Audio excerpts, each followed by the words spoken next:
Good morning class. Last lecture तक हम लोग अधिकतम क्षैतिज परास, अधिकतम ऊंचाई और उड्डयन काल का व्यंजक ज्ञात कर चुके हैं। आज हम एक छोटा सा डेरिवेशन करेंगे जिसे हम देखते हैं कि क्वेश्चन में ये ऑब्जेक्टिव की तरह से पूछा जाता है कि किसी भी वस्तु या किसी भी प्रोजेक्टाइल या प्रक्षेप्य जिसे हम कहते हैं, जिसे हम जब क्षैतिज पर खड़े रहकर ऊर्ध्वाधर दिशा के किसी अन्य दिशा की ओर जब u वेग से फेंकते हैं तो वो पैराबोला यानी कि एक परवलय का मार्ग पूरा करके पृथ्वी के ही किसी दूसरे बिंदु पर आकर गिरता है। तो जिस दिशा से हम उसे फेंकते हैं उसे हम ये कहेंगे कि वो क्षैतिज के साथ थीटा कोण बनाएगी। और अधिकतम क्षैतिज परास को निकालने के लिए, यानी कि वो अधिकतम कितनी ऊंचाई तक जाएगी ये पता करने के लिए हम ये देखते हैं कि उसका कोण कितना होगा। मतलब ये जो क्षैतिज परास है ये किस पर डिपेंड करता है, ये कितने कोण से इसे फेंका गया है। आपने कांस्टेबल या जितनी भी ऐसी एग्जाम्स होती हैं SI वगैरह की, उसकी फिजिकल ट्रेनिंग में आपने ये देखा होगा कि आपसे लोहे का गोला होता है, उसको फेंकवाते हैं, ठीक है, और उनके लिए वो रेंज डिसाइड करते हैं कि इतनी रेंज तक वो लोहे का बॉल जो है, आयरन बॉल है, वो दूर जाना चाहिए। तो ये पूरा किस पे डिपेंड करता है, क्षैतिज परास पे। उसका मतलब क्या है कि वो इतनी दूर जाना चाहिए, दैट मीन्स उसका क्षैतिज परास इतना होना चाहिए। तो अब उसे किस कोण से फेंकेंगे, किस तरीके से फेंकेंगे कि उसका क्षैतिज परास अधिकतम हो। तो हमें पता है कि क्षैतिज परास R क्या होता है, u² sin 2 थीटा, जिसे हमने फाइंड आउट किया था पिछले लेक्चर में, इक्वल टू G हो जाएगा।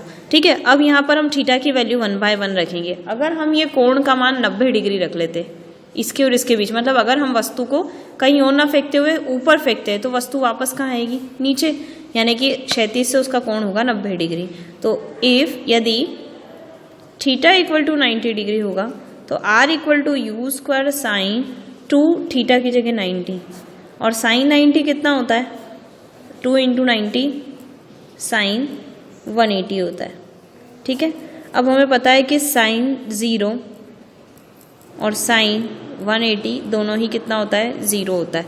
तो ये पूरा टर्म क्या बन जाएगा, 0।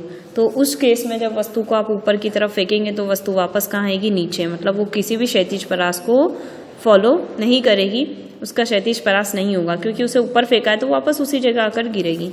ठीक है, अब अगर आप थीटा का कोण 45 डिग्री रखते हैं, मतलब अगर आप इसे 90 डिग्री से ना फेंकते हुए 45 डिग्री के कोण से फेंकते हैं तो क्या होगा।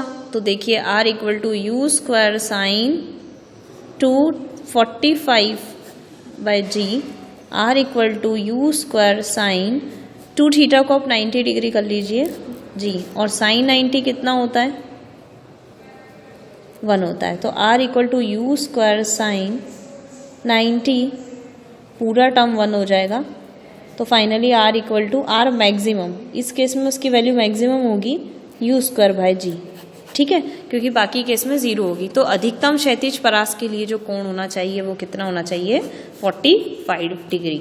ठीक है, यह ऑब्जेक्टिव में भी पूछा जाता है। और इसके लिए अगर व्यंजक ज्ञात करने को कहे तो आपको सीधा सूत्र रख के उसमें थीटा के मान को अलग अलग बताना है। पहले आप 90 डिग्री बताइए, फिर 45 डिग्री बताइए, इसमें आपको अधिकतम मान ज्ञात होगा। ठीक है, क्योंकि यहाँ पर 90 डिग्री का मतलब है sin 90 कितना हो गया, 1 हो जाएगा। तो अधिकतम क्षैतिज परास मतलब आप किसी भी चीज़ को 45 डिग्री के कोण से फेंकेंगे।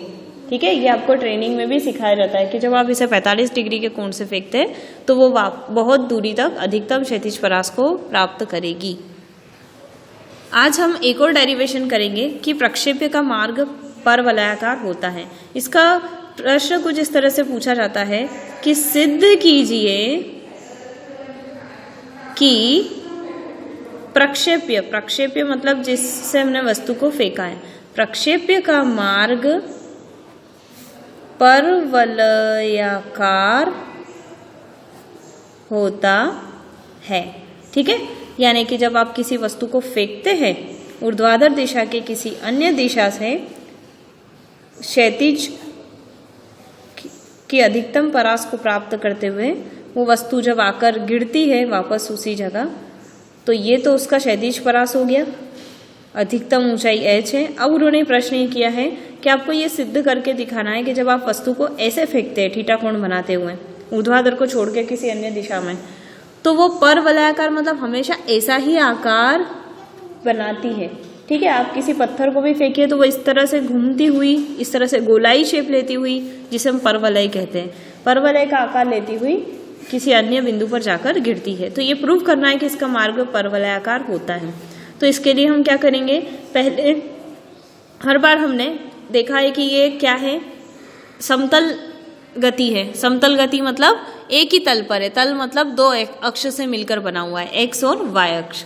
ठीक है, तो ये u दो भागों में विभाजित होगा, तो u वेक्टर u है, सदिश है, मतलब दो घटकों में वियोजित होगा। दो घटक कौन से होंगे, u cos थीटा होगा एक, और एक होगा u sin थीटा होगा। ठीक है, अब पहले हम किसके लिए लेंगे, ऊर्ध्वाधर के लिए। तो ऊर्ध्वाधर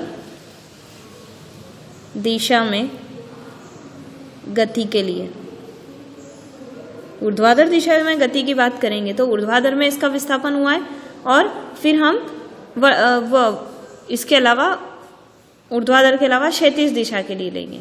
ठीक है, तो पहले हम ऊर्ध्वाधर दिशा के लिए ले लेते हैं, या फिर पहले हम क्षैतिज का कर लेते हैं, क्योंकि क्षैतिज में उसका विस्थापन होता है। आपको पता है ऊर्ध्वाधर में विस्थापन नहीं होता, क्योंकि वापस वो वस्तु यहाँ से शुरू हुई और वापस नीचे ही आ जाएगी, तो वाई एक्सिस पर कोई विस्थापन नहीं होगा। प्रारंभिक बिंदु भी x पर होगा और अंतिम बिंदु भी x पर होगा। ठीक है, तो अभी हम क्षैतिज दिशा में पहले निकाल के उसके लिए t फाइंड आउट करेंगे। तो क्या होता है सूत्र, s = ut plus half at² हो जाएगा। ठीक है, तो s के लिए, s मतलब किस दिशा में विस्थापन की बात कर रहे हैं, x दिशा में, और ut, u का मतलब ux है, t as it is plus half a का लिए ax होगा और t² छोड़ देंगे। अब आप देखिए x तो यही है, ux को हम क्या लिखेंगे, u cos थीटा लिखेंगे। ठीक है, और ax क्या है, तो देखो वस्तु x अक्ष पर ही है, इसका मतलब वो ऊपर गई नहीं है, ऊपर गई नहीं है तो नीचे आएगी नहीं। मतलब केवल अगर x घटक की बात करते हैं तो इसमें जो x दिशा की बात करेंगे वहां पर गुरुत्वाकर्षण बल 0 होगा, क्योंकि वो ऑलरेडी कहाँ है, उस अर्थ सरफेस पर ही है, तो x का मान होगा 0। तो x = ux को u cos थीटा लिखेंगे और ये t हो जाएगा, तो t = u cos theta upon x हो जाएगा, सॉरी x, और ये इसके बटे में जाएगा तो u cos थीटा हो जाएगा। यहाँ से हमने t का मान ज्ञात कर लिया। ठीक है, अब हम देखेंगे कि ऊर्ध्वाधर में क्या होगा, ऊर्ध्वाधर दिशा में गति के लिए। ठीक है, ऊर्ध्वाधर दिशा में अगर हम गति की बात करते हैं तो अगेन सूत्र वही होगा, s = ut plus half at²। s का मान क्या होगा, y रखेंगे हम, क्योंकि हम ऊर्ध्वाधर मतलब y की बात कर रहे हैं।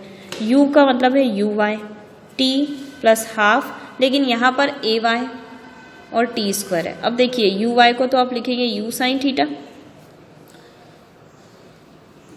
और ay को आप लिखेंगे -g, क्योंकि यहाँ पर आप ऊपर जा रहे हैं, ऊपर जा रहे हैं तो गुरुत्वाकर्षण का विपरीत दिशा में जा रहा है, इसलिए a की वैल्यू लिखिए, ay की वैल्यू लिखिए -g। ये त्वरण है, और त्वरण यहाँ पर y दिशा में कौन सा है, गुरुत्वीय त्वरण है, और गुरुत्वीय त्वरण भी कैसा है, माइनस में, क्योंकि वस्तु ऊपर की ओर फेंकी गई है जो कि गुरुत्वाकर्षण के विपरीत दिशा में है।